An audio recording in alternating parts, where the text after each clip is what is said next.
Hey everyone, it's Jonathan and welcome back to Christmas in July. Today's episode was a viewer request. I'd had my schedule fully set for this month, but when Mary C. expressed excitement for more Nutcracker versions and then specifically mentioned this one, I decided to look into it just out of curiosity. Originally I was thinking maybe I would bookmark it for a future podcast series, but the opening scene of this was so captivating that I quickly stopped it and immediately texted Mark and Nicki to see if they wanted to do another Rankin Bass movie with me. Except little did I know, this wasn't Rankin Bass at all, this was Sanrio, and the American film wasn't even the original version of this, so we decided that this was going to be a two-parter. Next time we're going to be talking about the original uncut Japanese version of this film, which will be very different, and today we're talking about the version more familiar to American audiences, the English dub starring a massive cast from Christopher Lee to Roddy McDowall to Eva Gabor.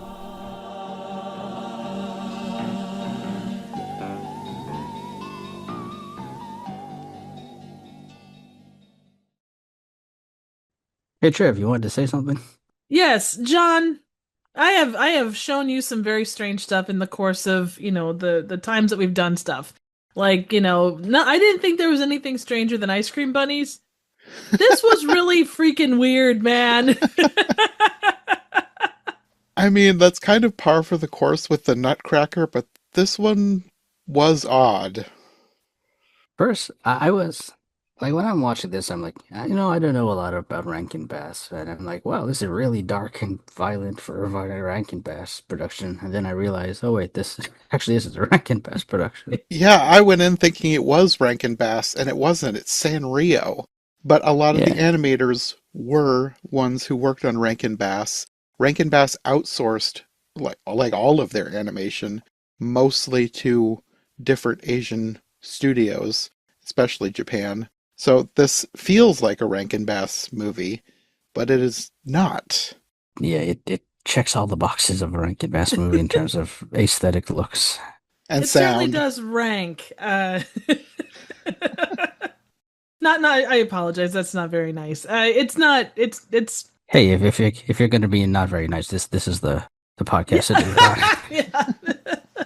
No, I would hate to do that. I mean, I think there's some good here. The animation quality, like you said, it's Rankin Bass-esque.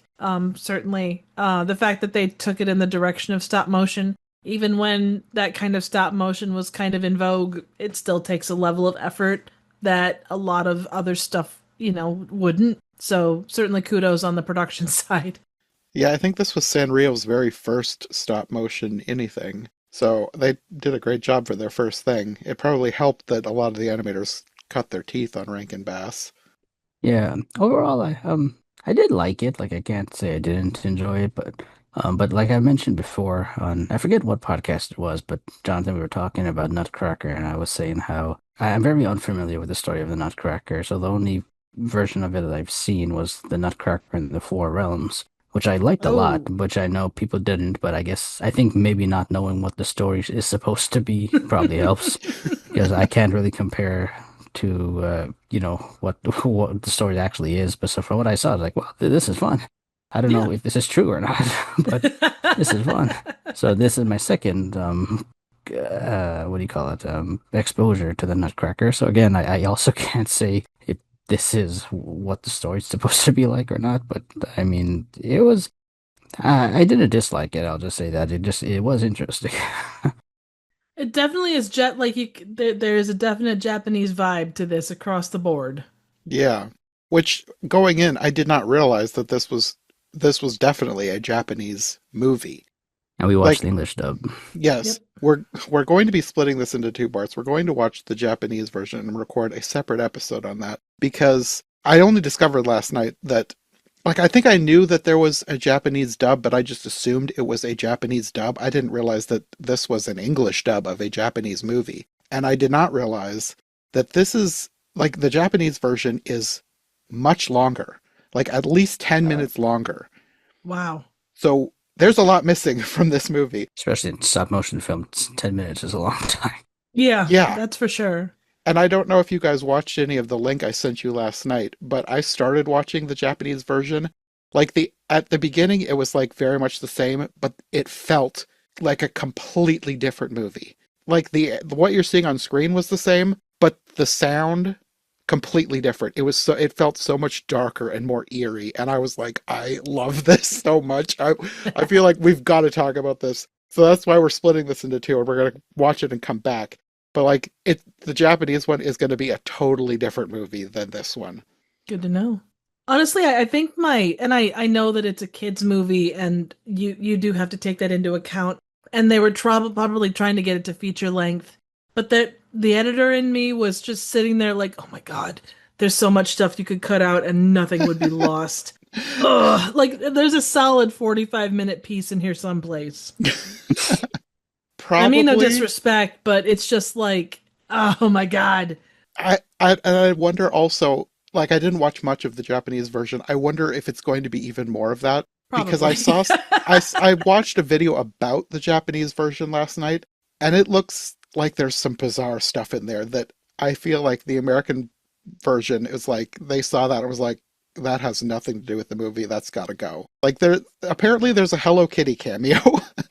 Like, this is Sanrio, and they put Hello Kitty in the movie. So that's not in the American version. Isn't that pretty common? Like I know, and I guess my only exposure was I knew people that really enjoyed Sailor Moon, and the version, outside of cultural differences, the version you get in Japan versus the version you get in the States, night and day. Like the way that they look at things, the way that relationships work, the whole nine yards. Yeah, I've heard that, and I think it's only like within the last 10 to 20 years that they've really tried to make the dubs and subtitled versions even more faithful. And a lot of that I think had to do with Studio Ghibli and Hayao Miyazaki. Like, I have not watched it yet, but like I think the most famous version of a movie that was like destroyed between Japan and America was I think in America they called it like Warriors of the Wind, but it's Nausicaa of the Valley of the Wind, which is probably my favorite Studio Ghibli movie. And from what I've heard, the original American version almost is not the same story. Like, they cut it apart, made a whole new story out of the animation, and it's apparently atrocious. So I'm eventually I'm going to have to do like two completely separate podcasts on that. Because like, I love Nausicaa of the Valley of the Wind. It is such a great movie, and I'm so curious as to how they massacred it for the American dub. But yeah, for Nutcracker Fantasy, it's going to be interesting to see how different the story is, because, like, I could tell from a lot of it that it was based more on the book than the ballet. Like, the Nutcracker and the Mouse King, the E.T.A. Hoffman story, is bizarre. The Nutcracker is a bizarre story in and of itself. A lot of people just associate it with the ballet, but the ballet is based on a book, and the book is bizarre. It's not really one of my favorite stories. I think I just find it interesting, which is why I have done a bunch of different versions of it. Like with most things, I think it's interesting to see how different people interpret it, especially with Nutcracker, because there's two sources that people go with, which is the book and then the ballet. And it's interesting to me to see how different people incorporate different versions of the two. Because, like, at this point, the ballet is what people know, and that's what most people adapt. But the ballet is based on a book, and sometimes they will go back to the book to mine for more source material. And it was pretty obvious that this was more based on the book than the ballet. They did still make some weird choices, but it's a weird book. So, like, in the book, the Mouse Queen only has one head, but her son has 7 heads. So they split the difference. Sort of. In this version, the Mouse Queen has 2 heads, and her son is just a mouse. With 1 head. Yes. But the whole thing about the princess who was cursed and the nut, that is all from the book, but it was done in a different way in this version than in the book. In the book, I think it is a story told to... This is another detail that gets messed up between the two, is that Clara is the name of the girl in the ballet, but in the book, I always forget. Oh, Maria. Duh. Yes, Maria. Maria is the name of the girl in the book. Clara is from the ballet. So Clara is the name they used in this movie. So that they took from the ballet. But in the book, the story of the princess who was named Perlipet. Again, that so many strange things. I don't even know if that's a name that came from anywhere. Probably not. The princess, I don't think she was given a name in this version, was she? If she It was it wasn't Mary. Perlipet. Mary, I think. Yeah, Yeah, I think it was I Mary. think she was right. Okay, that's kind of close to Maria, so interesting there. But it's a different character because in the book, she is cursed with ugliness. Like the Mouse Queen curses her and gives her like a beard and a giant mouth, so she kind of looks like a nutcracker. And to break the curse, like a whole bunch of potential suitors have to come in and bite this nut. It's a bizarre book. That's one way to do it. Interesting. Yeah, definitely. Outside the box, if nothing else. Yeah, Yes. and the person who eventually does break the curse is turned into a nutcracker, and then Princess Perlipet rejects him for his ugliness, which is sort of what happened here, but again, not really, because in this version, the nutcracker is basically a doll. He doesn't move. But also, that whole story happened before Maria even met him. So that was a story told by Drosselmeyer. And I think it's his nephew that gets turned into the Nutcracker. It's been so long since I read the book. I can't remember it. I don't want to flip through it to make sure but I'm pretty sure it's a relation somehow. But the Fritz character, I think that is the nephew of Uncle Drosselmeyer. But in this version, he's like a family friend. But Yeah, they don't really actually specify. Yeah. Just say Fritz is coming. Oh, Fritz. From what I've read or from what I saw in the video that I watched last night, in the Japanese version, this is another change they made from the American version, Fritz is her cousin. Mm-hmm. And there is a romantic relationship there, which is they changed for the American version. Yeah, because I could see that not working very well in America. Yeah. Which that would make sense if I'm remembering correctly that he was Drosselmeyer's nephew. Nephew, yeah. Yeah. But anyway, in this version, he's just a family friend, I guess. He's just Fritz. Which the romantic thing in that respect is still weird without the family connection. It is, because he's so much older than her. Yeah. Like, I'm not... Really? Is he that much older? I don't know. I mean, he's like twice as tall. I mean, he could be just a really tall teenager, and she could be 12. I don't really know. Like, That's this is still a little... And I know we're looking at a completely different thing, but like that was one of the things that made it stand out as, I assume, kind of Japanese. And I don't know a lot about anime and such, but from what I remember of my friend talking about Sailor Moon, that was like the age difference between Sailor Moon and the guy with the tuxedo was not small, I guess. I think that might be a thing, like maybe in Japan, but I think I've seen, like, I'm not a huge anime person. I've watched Studio Ghibli and then a few other things here and there. I've seen other things where there's like a romantic relationship with a big age difference. So I don't think it's as big a deal in Japan. Right. I don't think so either. It's a cultural thing, I would say. Yeah. No, I would agree. Definitely, age of consent will change, varying from culture to culture, and also their age gap, what they call it, like the way they view age gaps, I guess, would also vary. So yeah, I guess like you said, like they had to make certain changes to adapt to an American or a Western audience. Yeah. I mean, you think about like princes or kings and queens, even in Europe, and the age gaps. Mm-hmm. You're promised to this person and you're 12 and they're in their 30s. It's not that like uncommon, yeah. Which technically that happened in the book with Princess Perlipet anyway. She was promised to whoever could bite the nut and break the curse. Do you think Perlipet was hyphenated? It feels like a hyphenated name. No, and it wasn't even spelled the way it sounds. Like, I'm going to find the spelling because it was like... Do you have to bite a nut while saying it? No, you just had to bite it and break it. And it was like a super hard... Like, it was like a mythical nut that was like incredibly hard, like hard as steel. Like everyone... In the book, everyone who bit it broke their teeth. And only the final suitor was able to bite it and break the nut. This book really sounds interesting. It's bizarre. Perlipet is spelled Pirlipat. Interesting. Perlipet. I like parapet. with the pearl. Yep.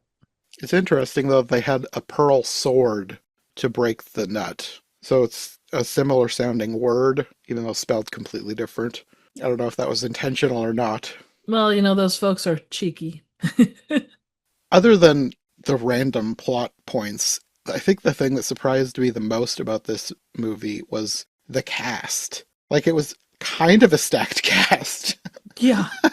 which I was not expecting. I don't know why. Like, I know a lot of big name actors would do, like, the Rankin Bass specials, but I wasn't expecting Christopher Lee in this. There's like 4 different characters who Yeah. I kind of feel were probably the same character, but Yeah. I'm just confused. I was gonna say Roddy McDowell as well. I mean, he didn't just Yeah. do anything. He didn't sound like him. I didn't No. recognize him at first. I didn't recognize him when I first watched it. After I found out it was him, I watched it and listened. I was like, Oh, oh, okay. I definitely can tell. Yeah, like, because I wasn't listening for him. Yeah. But Roddy McDowell is one of those people. He's like in so many things, but he will always be one person to me. He is the boyfriend from That Darn Cat. Oh yeah.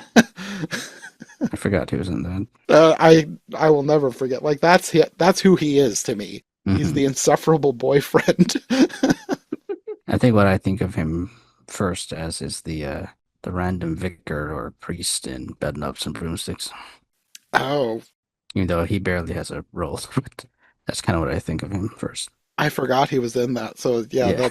like he's Fair in enough. so many things. Like I saw him so many times when I was a kid. Mhm. Yeah, but he will always be Gregory from That Darn Cat. Gregory. I always think of him as being from Planet of the Apes. That's another one, yeah. I always forget he's in that. Well, you Well, can't really heavy tell like makeup. who's in Yeah, in the yeah. Planet of the Apes. Except for Charlton Heston, that's probably it. And Yeah. the woman who I forget who the actress was. I was surprised, and it's one of those things that automatically stood out to me when I saw who was playing him. But King Goodwin was played by Dick Van Patten. Yes. So Dick Van Patten also played King Roland in Spaceballs. Oh, Oh. yes. Dick Van Patten is one of those people who he's in so many things I watched as a kid. Like, he was in a whole bunch of like old Disney comedies, like Mhm. some of the obscure ones, some of the mainstream ones, like Freaky Friday. He was in the Medfield trilogy and The Strongest Man in the World. He was in the Shaggy DA, just to name a few. He was all over the place. Like, he was one of those people that was just in so many things that I saw as a kid. Yeah, the Treasure of Matecumbe too, I think he was in. That's an obscure one. I haven't seen that one. It's not that great. One of the other really surprising ones was the Queen Mouse, played by Joanne Worley, who is the wardrobe in Beauty and the Beast. That's what I know her from too. She was also in Shaggy DA. She was?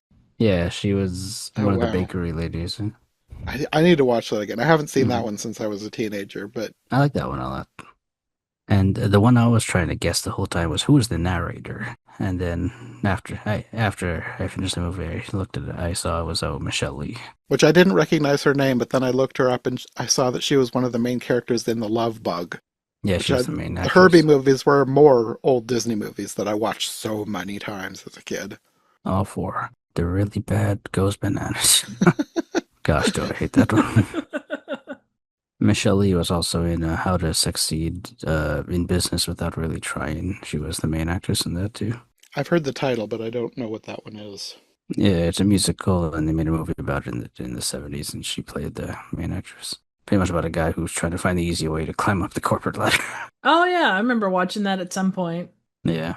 Another one that surprised me was Melissa Gilbert played Clara, and I think she's best known as Laura Ingalls Wilder on Little House on the Prairie. The TV I think this Oh, predates okay. that, because I think Yeah. she was like 12 or something when she did this. Yeah.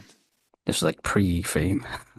And then another one that jumped out at me looking over the random credits was Ken Sanson Oh, yeah. played the Chamberlain. He was Rabbit in Winnie the Pooh, like all the way through to his death, I think. Like, he played Rabbit for decades.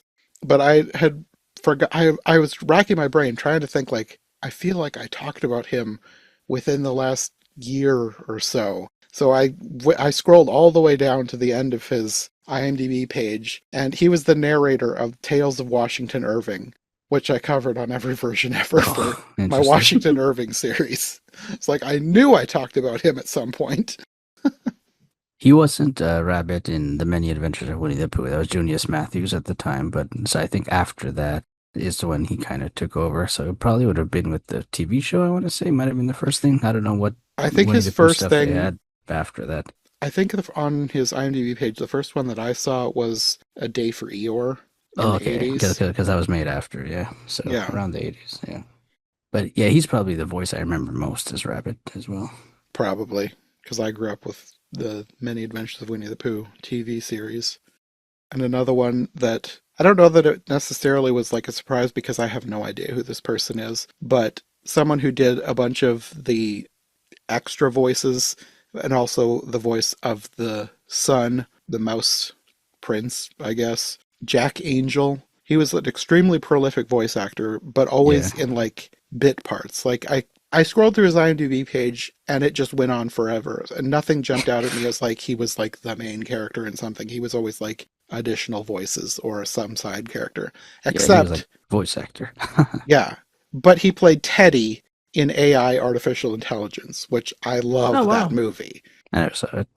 It's another bizarre movie, but like I love that movie. It's so weird, but there's something about it that just I don't know. I love that movie. But I never I don't think I ever really gave a thought to Teddy, like his voice, like who played him. But to have this random person in this random special, it's like, oh, he's Teddy. Looking on Wikipedia, he was the voice of Nick Fury in the '90s Spider-Man series. Oh, okay. I remember watching that, but it wasn't one that I watched a ton of. Well, the only person left who was like the biggest surprise for the whole thing was Eva Gabor as the Oh Queen yeah, of yeah, Time. yeah, Oh yeah. I could not believe it. I had no idea that she was in this thing. yeah. Same. I wouldn't have been able to tell by her voice. Yeah, it wasn't. I felt if it was if the voice I know, I feel I would have recognized it. Yeah. It didn't sound exactly the same as she does. Like the main thing that I'm sure most of us are familiar with is Bianca in The Rescuers. Or So Or Green Acres. Duchess, or Duchess in Aristocats. yeah, so she didn't sound exactly like that, but because I looked her up, I was like, oh, that is Eva Gabor. She does sound like that if you're listening for it. But she did have sort of, I don't know if she was putting it on or what, but the Queen of Time has some sort of ethereal quality to her voice. Like, I don't even know who this character was supposed to be. I think she confused me the most. like, like, like I don't, there's no, as far as I remember, there's no Queen of Time in the book. So I feel like they made up this character for this special. I don't know. I think because again, I had no idea what the story should have been or should have been. Like I just accepted every character. So Yeah, I mean, you kind of have to with most Nutcracker things. It's a bizarre story, and y- again, it's not really one of my favorite stories. I just find it interesting for whatever reason. It's hard to know what the with Nutcracker. All the versions get mixed up in my head, so I always forget like what the story is supposed to be.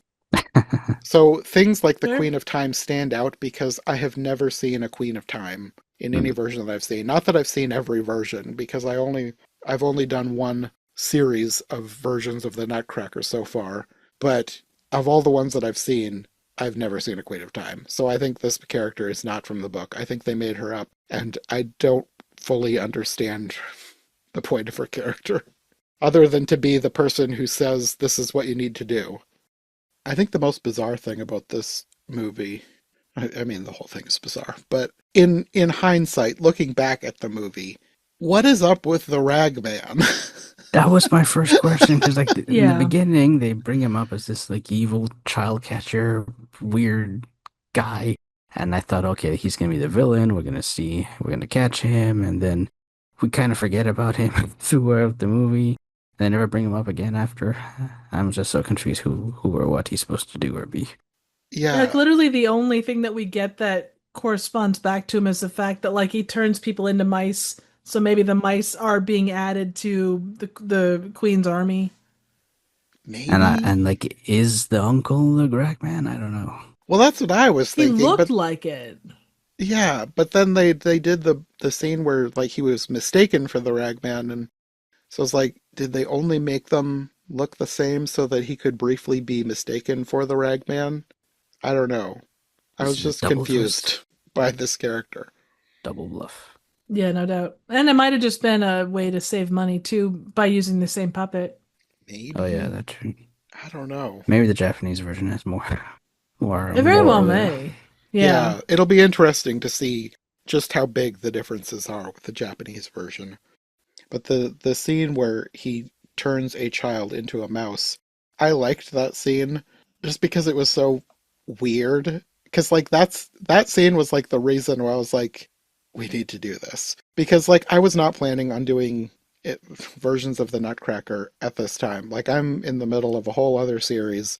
I was not planning on covering any Nutcrackers, but someone thought that I was doing Nutcrackers because I did like an update video and they were like, I'm so excited for more versions of the Nutcracker. I was like, well, sorry, I'm not doing Nutcracker versions. Then I was like thinking like maybe I should like they seemed so excited, and this is somebody who's commented on other videos before, so it's like, well, maybe I'll see if they have any like recommendations, and then for the future I'll keep that one at the top of my list. And they said this one, so I looked it up and found I started watching a little bit of it, and the Ragman came up, and he turned this kid into a mouse, and I was like, okay, I need to watch this whole thing. This is my kind of stuff right here. Absolutely. But then the Ragman was gone, and he never came back. That's why you have to watch, like, go beyond that first 15 minutes. I mean, I'm not sorry that we're doing this. It's like I'll be ahead one for the next time I go back to every version ever of the Nutcracker. So I'm fine with being ahead one, actually two, because we're doing two out of this. For one person's single request turned into two extra episodes I was not planning on doing. But yeah, this is such a bizarre movie. I don't know what this Ragman is. I like. I'm So I hoping that assume he's not in the book. No. Okay.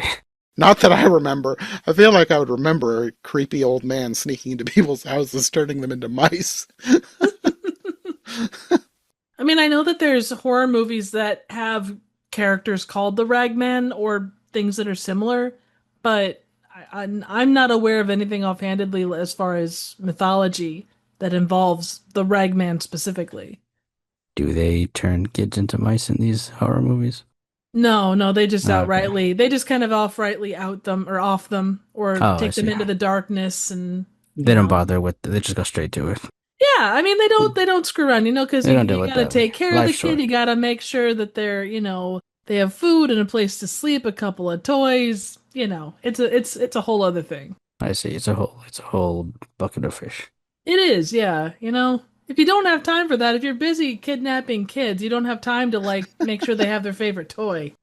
I can agree with that. Yeah, Yes. absolutely. I know there's a Ragman in like the DC Comics universe because he was in a show, like part Is of he the a villain? Arrowverse. I assume. I think, or He's a very was he? he's a very lame superhero. If that's his name. He might have been good Uh, actually. According to Wikipedia, which take that how you will, a superhero that appeared in DC, Wow. originally presented as a man of Irish descent, the character was revised to have Jewish heritage. Let's see.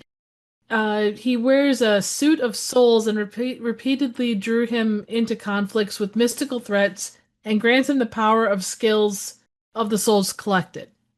So if you collect a guy that's a really good shoe cobbler, you're going to be able to cobble shoes like nobody's business. Interesting. There are multiple other origins too, but I think that's every superhero. Well, I'm just looking up Wikipedia different Ragman things, and I'm not finding anything about a person who turns people into mice, unless it's In this way movie. down the page of Wikipedia that calls him the Rag and Bone Man, which is something completely different, I think. Like there was an actual thing. In the UK, 19th century rag and bone men scavenged unwanted rags, bones, metal, and other waste from towns and cities in which they lived. I mean, you think about it, maybe I don't. I Googled Ragman Japanese and there's nothing specific, but it might be something where, it sounds scary. Yeah, maybe. I don't know. It just feels like a specific reference to something. It's just so random that they put this character in there and he's there at the beginning as this existential threat, and then nothing comes of it. I remember, and it's not related so much, but it kind of is in that same vein. There was I spent some time in Dublin, Ireland, and I got a ghost book that was talking about this one specific area of town, and there was a guy called, I think it was the Blueberry Man or something, but it was that same thing. Like it was the name itself didn't sound, Blackberry Man maybe. Either way, though, it sounded like kind of harmless, but then you look at it and like I don't remember why they gave him that name, but like he was, kind of in that same vein as the Ragman. Like the name didn't mean much if you didn't have the context. So maybe it's like a local thing where it's very specific. If you know kind of a deal. Yeah, It's very maybe. niched. Yeah. Yeah. Because I'm not sure you'd find anything about him. He was in like one book. So, it could have been one person's experience and maybe the person that wrote this was like, we need something to kind of, push along the idea of these mice children. Why don't we do a scary being, but without calling him the boogeyman or whatever, oh, when I was a kid, my grandpa told me about this guy called Ragman. It could be. And maybe he does have a bigger role in the Japanese version. Because otherwise, like, why would he be this thing that seems like he's going to be a huge part of the movie and then you never see him again? Yeah, I feel something got lost in translation Yeah. or Yeah. just And editing. that and maybe that was the thing. Maybe the translation, because like something makes sense in one language, but then makes absolute, it's Yeah, gibberish in a different one. they probably translate something like literally, maybe. Yeah, 100%. Or, like it kind of sounded like this in Japanese, so we'll just, Mhm. this is a close approximation. We'll go with that. What he reminded me most of, even though it's not really the same thing, but he reminded me most of the child catcher into Chitty Bang Bang. Oh, maybe. Yeah. Kind of. Like if the child catcher turned kids into mice, like yeah, he was definitely the child catcher. Another bizarre movie. I can't wait till we do that one. I love that one. One thing I thought they were gonna do was like I thought she was gonna be the princess, the Clara. Mm, Yeah. I think they do that in Nutcracker in the Four Realms, if I'm not mistaken. I don't remember. It's been too long since I watched I that. vaguely do, so I think that's why I was thinking that. But also, like, it just felt like, oh, that was the route they were going. I think one of the reasons why the movie confuses me, like with a lot of movies like this, is the fact that I think it's supposed to be a dream, but it's not 100% clear what is dream and what is not. I felt everything was real, that it was meant to seem as a dream to like her aunt and uncle, but I feel it all really happened. It felt like it, and that's the thing. Like when she comes back up to the room after the Nutcracker is stolen, all of the signs of those beings being there were there. With the smashed vase, with the blood on her hands, all of that stuff. So if you're gonna do, with that in mind, I would say if you're gonna pull that, you really have to take those out of the equation. Like make it. It's either it has to be kind of be an all or nothing. Yeah, I suppose. Unless you feel it's a coincidence about the broken flower pot, then that Yeah. works too. No, I mean, but I think that's like with most things where they try and have it both ways, it just makes it kind of confusing because they Hmm. do make it part of it seem like it is a dream, but like you said, some of the things actually seem to have actually happened. Actually. So it's not that it absolutely needs to make sense because Mhm. I mean, I don't mind that much. I watch a lot of fairy tale stuff, so for the most part, I just go with it. Yeah. And with this one, like I feel like this isn't one that I'm going to be like eager to revisit, but watching it, I'm not going to be watching it for the story. I'm going to be watching it for the vibes because as bizarre as it was, I liked the vibe of this movie. Like the animation is great. Everything about it looks great. If I watch it again, it's going to be for just to watch the animation. Mhm. There was some cool stuff like Like the shots that kind of spin around Clara and where it's shot from a distance, you think about Rankin Bass and the majority of what we see is so tight in. Like you never really get a Yeah. full big perspective. And you're given that here, which is something kind of cool. I think that's why I liked this so much more than I usually like Rankin Bass stuff. Because, like, I've never been a huge Rankin Bass fan, which is why I haven't really sought to cover a ton of it on the podcast yet. I will eventually, because there's a lot of stuff that they've done that would fit right in with a lot of other things that I cover. But it's never been a priority because, like, I vaguely remember watching some of them growing up, but they were never a favorite. So they weren't a huge part of my childhood. But this, it had a different vibe. And that makes sense because Rankin Bass didn't make it. Sanrio made it. Yeah. Right. They thought outside the box in a lot of ways. Yeah. Like all of the fantasy stuff, like the stuff that was in the real world, if it was just that, I probably wouldn't care about watching this again. But after she goes to whatever realm that the kingdom is in, like all of the stuff with the really fantastical stuff, I really liked the vibe. It did have a very good like aesthetic. I like that. Yeah, as much as so much of it didn't make a whole lot of sense. With something like this, I guess it doesn't really need to. Like, I think the point of it, not that it doesn't need to have a point, but I think they are more going for, I don't know, a morality tale about good triumphing over evil and sacrifice. That's the big thing at the end. The Fritz, or is it France? I can't remember which is which is the real and which is the... It's Francis or Franz in the dream and Fritz in the real world. Yeah, he sacrifices Let's himself. call it Frankie. There you go. He sacrifices himself to save the princess, and then after she rejects him, Clara sacrifices herself to save him. The difference in the two of them too was very interesting. It's like you kind of assume that they're going to have, a couple of connected characteristics. Yeah, night and day. You mean the princess and Clara? Yeah, yeah. The poofier the skirt, the ruder the person. To be fair, I feel she made she had some good points. Like she did not want to get married to a doll. That's fair. I'm not one.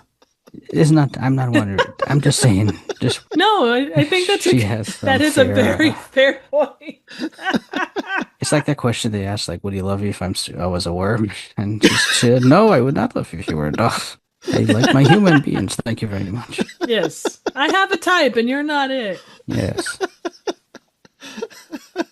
But yeah, so I didn't feel like she was too, like, she didn't feel like a bratty, rude person. I felt like everything she had to say was like, that kind of makes sense.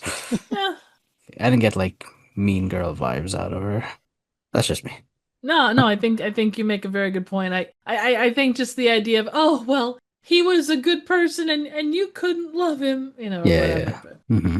like that greater thing of the sacrifice to, the belief in Fair enough, love yeah. and blah blah blah blah blah blah blah. Clara was open. She was fine with the doll. That's right. I mean, I thought it was interesting though. Like she picks up the doll and she's like, "Oh, I think I'll keep him." It's like, where's this great emotional bond that came upon so quick? I know it's not the point; it's a small thing, but Yeah. I think it's one of those things where it's a fairy tale. yeah, She just loves very quickly and yeah. passionately. She's a big fan technically of she Nutcrackers. she knew the real human before he became a doll, and the princess That's I true. don't think did. That's Like, a fair I need point to- too. Mm. I need to watch it again, but I don't think that she was betrothed while she was awake. I think the king just promised while she was asleep. So like whoever could get her out of this, you can have her. Which, like, at least in the book, she had kind of had a say. Like, at least she was awake when she was betrothed or Mhm. promised to whoever could bite the nut and break the spell. Like, Mhm. she knew what was going on because she just was cursed with ugliness. In this, she was cursed into, I guess, eternal sleep. Slumber. At least she wasn't a mouse. Fair enough, yes. A mouse and a doll, that's just too much. Absolutely. The mice in this, like, at least at the beginning, when the kid was turned into a mouse, the mouse was cute. I liked the mouse. I think for me, like the scene that went on for like so long was when they were trying to get the quote unquote wise men to cure her. And it's just like all these, like this random Indian stereotype and this That was a Viking weird stereotype scene. and Norwegian stereotype. Yeah. But and it just went on forever. It was it was like 10 full minutes of that. I feel I wasn't like upset or anything. It was just like this is just odd. Yeah. I can't remember for sure if that scene is based on anything in the book. I was wondering if it was based on the fact that there are, like, the Arabian dance in the ballet. It's like, is this supposed to be referencing the different musical numbers in the ballet?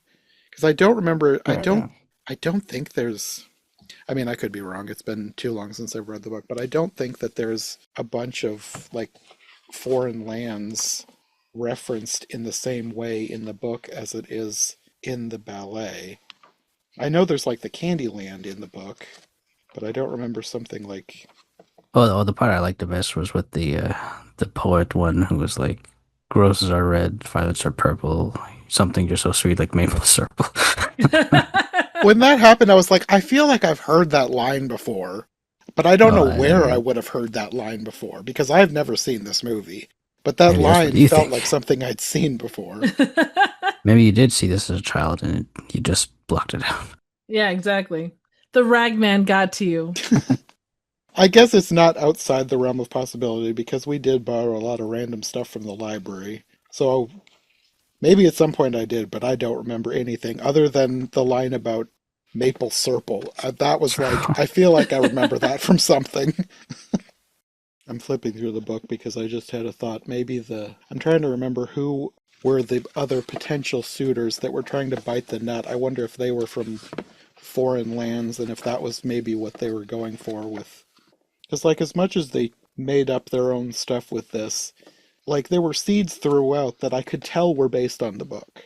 Like, they took them in weird directions that weren't in the book. But I was surprised at how much was based on the book. Because I'm used to most versions of the Nutcracker being about the ballet. Like, not always, but, like, that's usually people's go-to is the ballet. So I was kind of surprised at how much of this was based on the book. What is the connection between the Nutcracker, Ballet, and Christmas? Is it just because people eat nuts at Christmas? I didn't really see what the connection is. Why is it so popular at Christmas time? I think the ballet was performed at Christmas and then it became like a Christmas tradition. Oh, And I okay. think part of it takes place at Christmas in the story because the Uh, Nutcracker is a Christmas gift. okay. I think it's just that. And then because of that, the fact that the Nutcracker started out as a Christmas gift, I the see. I whole see. thing became a Christmas story. Hmm. Even though the lands that they go to aren't really Christmas lands. Yeah. But because it starts, and I guess probably ends with like a Christmas aesthetic, it makes sense. Hmm. This book is pretty long. I'm not finding the exact part that I'm looking for, but at least one person came from Asia to try and solve Princess Perlipet's problem. Big country of Asia. Yeah, that's what it says. This is not the section where somebody's biting the nuts. Yeah. It's just such a weird. It is. It's a very weird story. Sometimes you just gotta bite the nut. Yeah. Put that on a shirt, you'll sell thousands. Yeah. That actually would make a good shirt. Just put a picture of a stereotypical Christmas nutcracker and have the words, sometimes you just gotta bite the nut. There you go. There, Jonathan. I give you permission. Go ahead. Take Yeah, it. absolutely. That actually would kind of make for some good merch. Oh, I'm giving up. I'm not. The book is actually pretty long. I forget how long it is. I feel like the last thing that I don't know that it's I don't know, important to talk about, but I saw people talking about this movie online and comparing the end to the end of Frozen. And I Huh. wondered if you guys saw that in. I did not think that in the slightest. Other than the blonde, like the blonde person, yeah, I don't It really didn't see it. cross my mind at all. No, just same. just the way that Clara throws herself between Gar and the Nutcracker Oh, I and then see. is stabbed, Eh, and Yeah, it's an act of true love. I kind of forgot that that happened in Frozen, so I would not have, I would not remember that anyway. I mean, I could. When you say it, I could see it, but it's not something. I feel like there's a lot of those. Yeah, Like, I don't think I would have made the connection except that I saw people talking about it online. Like, if I had just watched it myself without that knowledge, I don't think I would have made that connection. But going into it knowing that people saw that in it, I could definitely see it. I don't know, like, one person I saw was alleging that the people who made Frozen were stealing from this movie. I don't think I would go that far. No. I mean, the idea of sacrifice for a loved one, it's not an uncommon theme in a lot of these kind of movies. So I understand the point that people are drawing from, but that's about like saying Star Wars is the first movie to, feature a son fighting his dad who went to an evil place. I mean, it's not a new Yeah. tale, but if that's your only exposure to that kind of thing, or if that's as far back as your understanding goes, I can see why folks that would go that route. Yeah, I agree with you 100%. Like, I just saw it as she's sacrificing for the one she loves. I Yeah. didn't really connect it to, oh, this is the same exact pose that happened in Frozen. Then again, I also forgot that happened in Frozen too, so I would not remember anyway. So, Same. Well, that's basically the end. We kind of already talked about the actual end at the beginning, about yeah, we skipped all the the fights. the age gap. Which is a very good place to start. A very good place. Oh, that's from Sound of Music. Okay, I don't know where that came from. I mean, it starts weird and it ends weird. It's weird in the middle, but I liked the weirdness in the middle better than the weirdness at the beginning and end. It is a very weird, it's like a weird sandwich. Yeah, it is. But I like the filling better. Both sides are weird. You've got slices of weird with a generous helping of weird in the middle. You've got weird rags at the beginning and a weird age gap at the end. Yeah.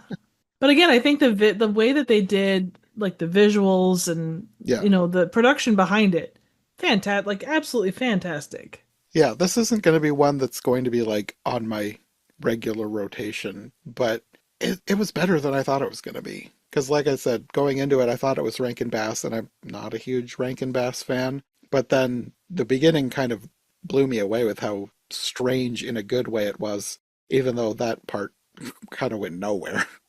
But then just the visuals in the middle, just there was so much in it that it was just weird in a good way. And I just liked watching the strangeness.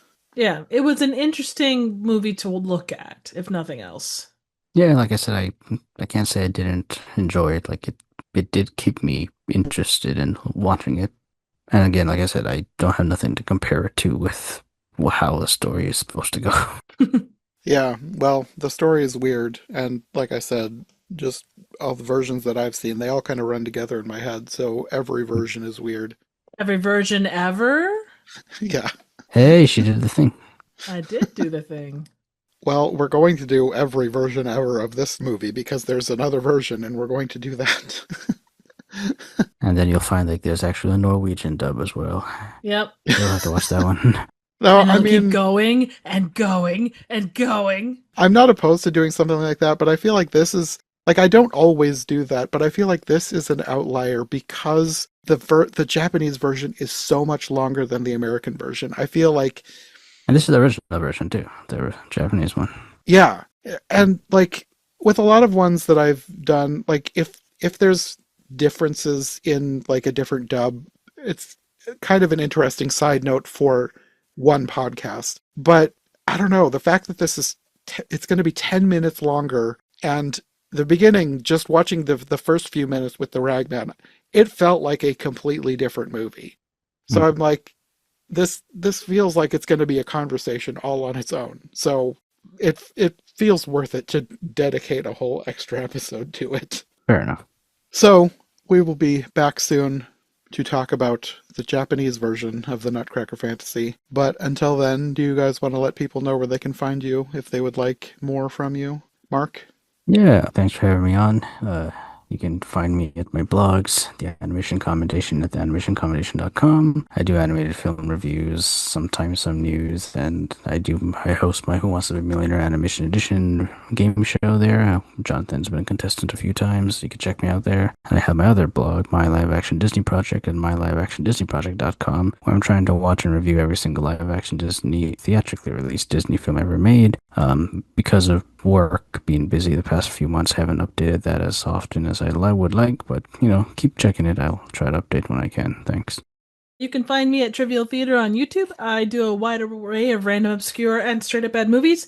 Currently, I'm in the middle of, I guess, a stint of PSA and training video riffs with friends of the channel as well as other creators. We just did social sex education among adolescents, which is a PSA from the 50s, which is fascinating. We also did a Canadian drug PSA from the 40s, so we're in the middle of a whole bunch of those. Trying to keep it weekly, if not every 2 weeks, so stop by and say hi. Okay, and we'll see you soon to talk about this movie again.